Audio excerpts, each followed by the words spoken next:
اعوذ باللہ من الشیطان الرجیم، بسم اللہ الرحمن الرحیم۔ السلام علیکم۔ اللہ تعالیٰ کا ہم پر بہت بڑا کرم ہے کہ اس نے ہمیں مسلمان گھرانوں میں پیدا کیا، اور یہ اللہ تعالیٰ کی بہت بڑی نعمت ہے۔ ہم سب کا دین اسلام ہے۔ اسلام کے بنیادی عقائد 5 ہیں جن کا اقرار ہم ایمان مفصل میں کرتے ہیں۔ آمنت باللہ، میں ایمان لائی اللہ پر، وملائکتہ اور اس کے فرشتوں پر، وکتبہ اور اس کی کتابوں پر، ورسلہ اور اس کے رسولوں پر، والیوم الآخر اور آخرت کے دن پر، والقدر خیرہ وشرہ من اللہ تعالیٰ اور اس پر کہ اچھی اور بری تقدیر کا خالق اللہ ہے، والبعث بعد الموت اور موت کے بعد دوبارہ اٹھائے جانے پر۔ اسلام کا سب سے پہلا اور بنیادی عقیدہ اللہ تعالیٰ پر ایمان ہے۔ اللہ تعالیٰ پر ایمان سے کیا مراد ہے؟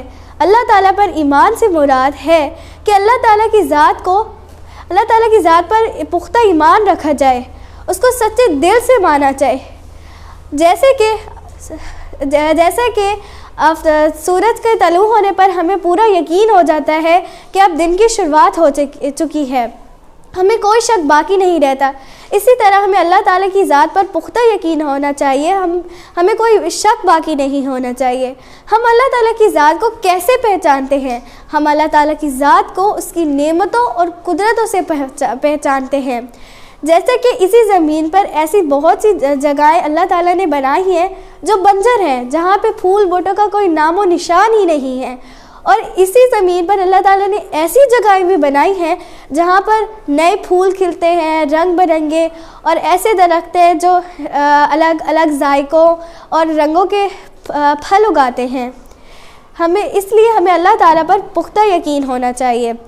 اسی طرح اللہ تعالیٰ نے ہمیں بہت سی نعمتوں سے نوازا ہے، جیسا کہ سورج، آسمان، یہ زمین وغیرہ وغیرہ۔ اسی طرح اللہ تعالیٰ نے قرآن مجید میں بار بار اپنی نعمتوں پر غور و فکر کرنے کا حکم دیا ہے۔ ان سب نعمتوں میں ایک پانی بھی بہت بڑی نعمت ہے۔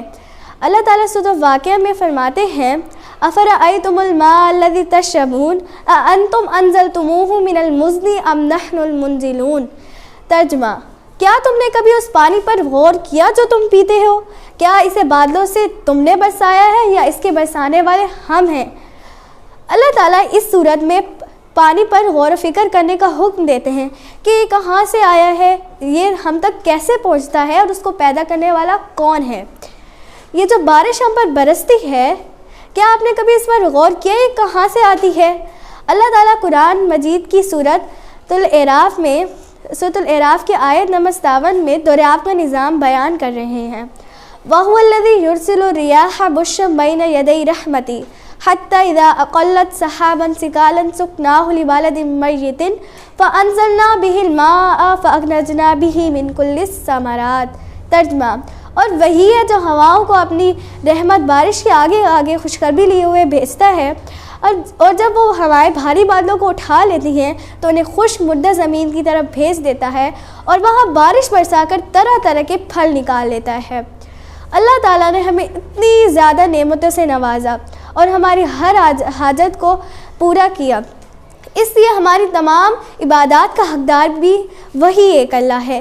ہمیں صرف اسی کی عبادت کرنی چاہیے، صرف اسی سے مانگنا چاہیے، ہمیں اس کے ساتھ کسی کو شریک نہیں ٹھہرانا چاہیے، کیونکہ شرک ایک ایسا گناہ ہے جس کی معافی کبھی نہیں مل سکتی۔ اللہ تعالیٰ سورۃ الاخلاص میں خالص توحید بیان کر رہے ہیں۔ قل هو اللہ احد، کہہ دیجئے اللہ ایک ہے، اللہ الصمد، اللہ بے نیاز ہے، لم یلد ولم یولد، نہ اس نے کسی کو جنا اور نہ وہ کسی سے جنا گیا، ولم یکن لہ کفوا احد، اور اس کائنات میں اس کا کوئی ہمسر نہیں۔ یعنی اس صورت میں اللہ تعالیٰ ہمیں بتا رہے ہیں کہ اللہ تعالیٰ ان تمام چیزوں سے بے نیاز ہے، اور اس پوری کائنات کو چلانے والی بھی وہی ایک ذات ہے، نہ اس کو کسی باپ کی ضرورت ہے اور نہ اولاد کی۔ یہ صورت تب نازل ہوئی جب یہودیوں نے حضرت محمد صلی اللہ علیہ وآلہ وسلم سے اللہ تعالیٰ کے حسب و نسب کے بارے میں پوچھا۔